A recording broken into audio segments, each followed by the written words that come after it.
Tippy time, my damies, Top Cat here and welcome back to the channel. Today we are back inside the Crucible on our Void Titan and we are chucking around a pointy stick called the Nezaric's Whisper.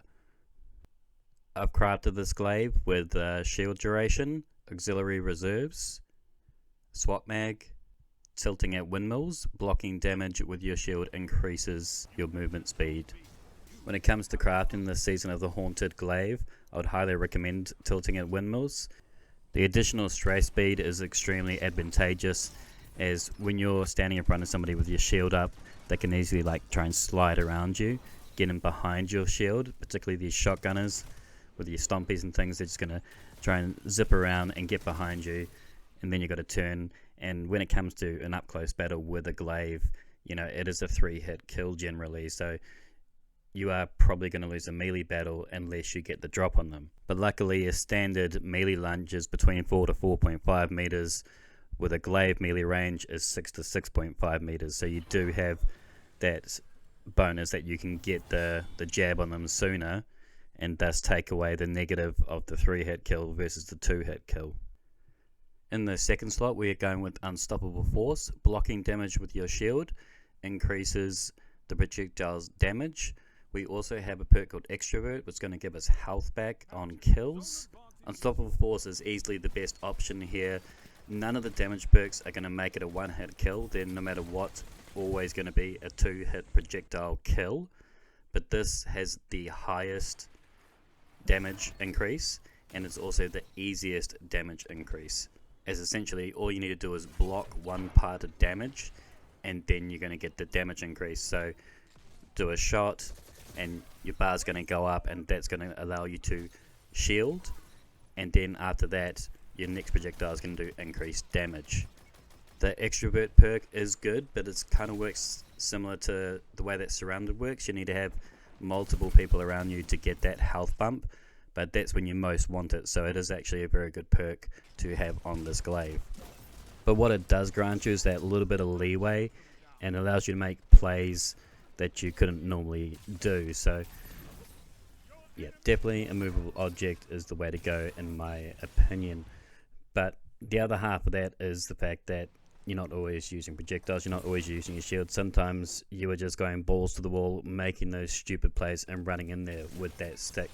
And that's one of the most fun things about a glaive, is just getting up in their face and getting that lock-on melee lunge attack. You really do feel like you're assaulting their pride when you're doing it. The exotic armor piece I picked was ACD feedback fences. Its perk, Fury Conductors. Melee hits build energy. Being struck by a melee attack reduces incoming damage and unleashes an energy attack. I did look at other options. The other one I was thinking about was the OEM, the One-Eyed Mask. That was great for getting chain kills in terms of setting up for the next kill, but I found the feedback fences just work that much better because you are getting right up in their faces, and it does allow you to absorb a bit more damage, and that way you can just gives you a slight window to get the drop on them.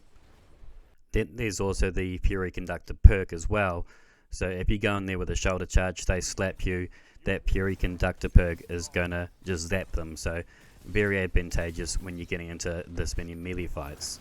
Fury Conductor is actually a stacking damage perk. It was changed about a season and a half ago, so now when you hit them with a charge melee, it's going to jump straight up to Fury Conductor times 2, and you can get it to the point that literally if they punch you, they will one-hit kill themselves. So the more melees you get, the more easily it's going to be to just obliterate them. So particularly when you hit them in groups of 2, if they slap you, the charge is going to kill the pair of them. The good thing about these exotics is they're very visually striking as well, and people know when you're wearing them and they don't want to engage with that slap fight, so it is just a point of call for them to back off. We're also using the Bastion Void aspect. It's just going to give us overshield when we use our Rally Barricade. I'm using Rally Barricade, just helps with the shield cooldown. I tend to use this in 6s. If I'm going into trials with it, I tend to put up the Towering Barricade, as it just gives you a little more tactical prowess. but I got 80 resilience on this Titan. I get them fairly quickly, and I got other methods to just make that extend as well. My melee of choice is Shield Bash. After sprinting for a short time, use this melee to unleash a devastating Shield Bash that suppresses the target. Final blows with a Shield Grant over Shield. The suppressing feature is just absolutely delicious, as it's so fun when you suppress something and just watching them wiggle like a worm, as now you are directly in front of their face with a stick, just ready to go ham on them, and they can't dodge, they can't melee use any of their abilities, and it just makes that fight that much easier. I mean, also suppressing them is so great, particularly when you're waiting for a Titan in the corner who's ready to slam you, and you just get to go to town on him. The Shield Bash is also a great movement tool as well, which allows you to dupe your targets and go in and slice them up. We're using Suppressor Grenade for our grenade of choice. Suppressor is such a versatile tool and so much a part of this build, and it's also great to have one of these on your team, as they can just knock down supers whenever they come at you. Here comes a Hammer Titan, there goes a Hammer Titan. Now this bastard is mine. Sorry, sucker. Really, either Bulwark or Controlled Demolition, it doesn't really matter too much. I've gone with the Controlled Demolition, as volatile rounds, they sometimes help you out, particularly when you are getting into those multiple melee battles. Them having that explosion on them can help you win that melee battle. So I've gone with that, as I tend to get enough grenades already. And for super, I've gone for the Water Dawn. Who doesn't love a good bubble battle? And having a super that just has a really good cooldown is always good in terms of a Crucible match. Helps you, helps your team out, and who doesn't love good overshield and extra damage? For my primary, I wanted to pair this with something quite versatile, so I went with the Cirrus Regime. Its intrinsic trait, Cirrus Legacy, the bottom half of the magazine deals bonus damage. This is really good when using spinning up, but I've gone with the dual speed receiver, as this does tend to hit a little bit harder and just feels that little bit nicer when it comes to range. This weapon does have really good reload, handling and stability is really important this season.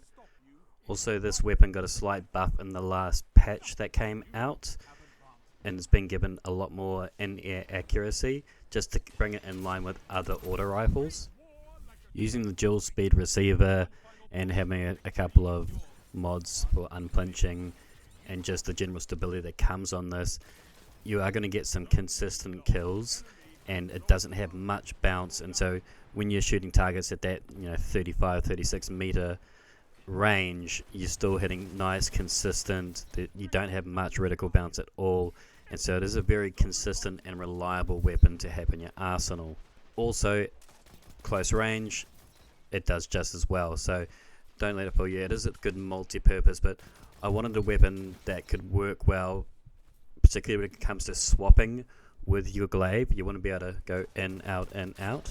For our mods on my helmet, I am double stacking Glaive targeting. This does help. Glaive dexterity, you really want this, particularly when you're lunging in with a shield bash. You want to be able to swap to really quickly. Focusing strike is going to give us class ability energy whenever we land a melee. Using Radiant Light primarily to get the plus 20 strength and double auto rifle flinching, or unflinching, sorry. Powerful friends, added mobility, always great. Also helps charge people with light, and Glaive holster, why not? High energy fire, and double stacking outreach reduces melee cooldown when using our class ability. In terms of our specs, I've gone for a 100 strength, 80 disc, and 80 resilience. Pretty much all my abilities I want maxed up. It's pretty much the crux of this build is, no matter what, every assault that I take, I want to lead with either a shield bash or a suppressor grenade. That way it makes easy pickings and I can just knock people down as they're just left floundering without their abilities. In summary, I've really been wanting to give the Nezarec a go, and with this Void Titan build, I found a way to make it work for myself, for my playstyle. It was difficult at first, but when I got all my ducks in a row, this thing just started unleashing itself and was a lot of fun. Anyway, my damies, that is the build for today. Hope you liked it. Hope you give this one a go. If you liked, please hit that like. If you're new and you really liked it, please hit that sub. Comment down below if you've got any questions or just comments. And until next time, tippy tie, my damies. What a tie. Bottom of everything, he's the most tip top.